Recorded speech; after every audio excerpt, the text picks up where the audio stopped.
네, 방금 전에 이제 우리가 카빙으로 해서 이제 플러그 활행과 플러그 복용을 한번 해보셨어요. 그래서 기본적인 카빙 감각을 한번 익혀보셨는데, 마찬가지로 이제 카빙도 여러분들이 이제 패러렐 턴으로 접근을 하셔야 됩니다. 그러려면 이제 안쪽 발을, 자, 지금 같은 경우 이제 가벼운 A자로 만들었죠. 안쪽 발을 이제 바깥 발에 맞춰서 동조시키면서 이제 11자로 만들어주는, 턴 중간에 만들어주는 게 필요하게 됩니다. 보통 이제 뭐 테일 슬라이드나 탑 테일 슬라이드 같은 경우는 이제 슈템으로 만들어주겠죠. 슈템으로 해서 다리를, 그쵸, 안쪽 발을 이렇게, 자, 모아주면서 들어서 갖다 모으면서, 그쵸, 모으면서 이렇게 11자를 만드는 걸 많이 사용하는데요.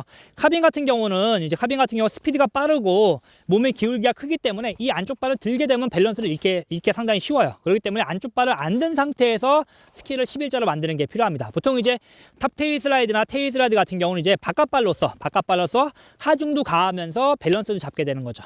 근데 이제 카빙 같은 경우는 이제 약간 이제 이 양발의 역할이 조금 분화가 됩니다. 분화가 돼가지고 조금 이제 여기 상태에서 실제로 하중이 가해지는 가해지면서 카빙을 하는 건 바깥발이 하지만 안쪽 발로 어느 정도 약간의 밸런스를 잡으셔야 돼요. 만약에 안쪽 발이 없다 생각하게 되면 몸이 바깥쪽으로 찌그러지면서, 그렇죠, 너무 찌그러지면서 이 발을, 그렇죠, 억지로 잡다 보니까 너무 찌그러지면서 외력에 버티기도 힘들고, 그렇죠, 그것도 밸런스를 잃을 가능성도 높아요. 그래서 이제 카빙에서는 안쪽 발로 밸런스를 좀 잡아주시고요. 그렇죠, 안쪽 발에 하중이 많이 간다는 얘기 아니라 안쪽 발을 땅에 대주면 그만큼 밸런스 잡기가 편하니까 밸런스를 잡아주고 바깥발로 하중을 가하면서 카빙을 하시게 되는 거예요. 그렇죠? 그렇게 하실 때, 자, 이 상태에서 아까 A자에서 저희가 이 상태 어떻습니까? 플러그 보겐으로 카빙을 만들었죠. 이 상태에서 안쪽 발을 들어서 11자로 만드는 게 아니라 이 상태에서 그대로 안쪽 발을 앞을 넓혀서 11자로 만들어주는 겁니다. 약간 그래서 오픈 스탠스, 와이드 스탠스에서의 11자를 만들어주시는 거예요. 그렇죠? 그렇게 되면은, 그렇게 하기 위해서는 이 상태에서 이 안쪽 발, 그렇죠? 저 같은 경우 이제 안쪽 발이 오른발로 가정했을 때 오른발에 어떻습니까? 허벅지를 바깥쪽으로 비틀어주는 거죠. 이렇게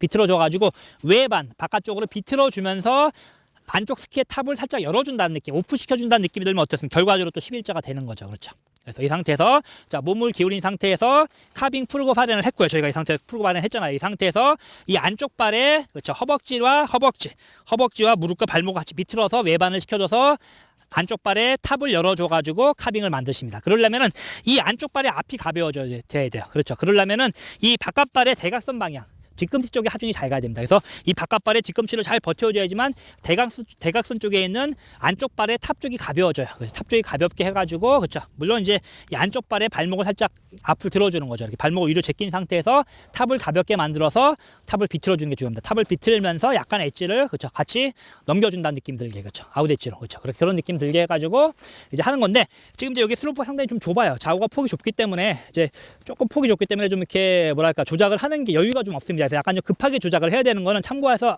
보시고요. 조금 이런 조작을 하실 때도 마찬가지로 뭐 프루그 파렌이나 카빙 프루그 파렌이나 프루그 보겐, 뭐 카빙 지금 하는 카빙 프루그 턴 같은 거 하실 때도 조금 너무 경사가 센 스로프보다는 조금 경사가 좀 완만한 스로프를 고르셔가지고 여러분들 여유 있게 좀 조작을 하셔야지만 기본적으로 이제 카빙하는 감각과 그러면 이제 안쪽 발로서 밸런스를 잡거나 혹은 안쪽 발로서 인엣지에서 아웃엣지 넘어가면서 조금 더 안쪽 발을 바깥 발에 동조시키는, 싱크로시키는 역할이 느낌이 잘 옵니다. 그래서 여러분들이 조금 더 무리한 경사로 가지 마시고 조금 더 완만한 경사에서 연습을 해보십시오. 자, 그럼 출발 한번 해보도록 하겠습니다. 여기 약간 폭이 좁아서 좀 애매하긴 한데 최대한 한번 해보도록 할게요. 자, 출발해서, 자, 풀고 파렌 카빙으로 가고요. 다시 안쪽 발 돌려주고요. 다시 A자에서 돌려갔다가 안쪽 발 돌려주고, 다시 하나 안쪽 발 돌려주고, 약간 여기 폭이 약간 좁기 때문에 제가 약간 스케줄을 쓰겠습니다. 하나 카빙 가고 약간 안쪽 발 돌려주고, 다시 카빙 가고 안쪽 발 약간 돌려주고요. 다시 카빙 안쪽 발 돌리면서 바깥발 뒤꿈치를 버텨주고, 자, 카빙 가고 안쪽 발 돌려주고, 다시 카빙 안쪽 발 돌려주고, 다시 카빙 안쪽 발 돌려주고. 자, 이럴 때 바깥 발의 뒤꿈치를 잘 버티셔야지만 여러분들이 안쪽 발의 앞을 돌리기가 편해요. 돌려서 카빙. 그렇죠. 자, 그래서 이제 보면은 여러분들이 지금 약간 경사가 심해가지고, 워낙 스탠스가 넓어진 상태, 그러니까 약간 스키가 고도차가 많이 생기다 보니까 A자, 11자가 구분이 좀 안 되는데요. 조금 더 완산을 해서 한번 해보시면은 여러분들이 확실하게 A자에서 턴 중반에 슈템턴처럼 이 안쪽 발의 앞이 벌어지면서, 넓어지면서 좀 더 11자로 가는 감각을 잘 익힐 수 있습니다. 자, 그러면 이제 카빙으로 해서 패러렐 턴으로 접근해 보도록 하겠습니다. 자, 이동할게요.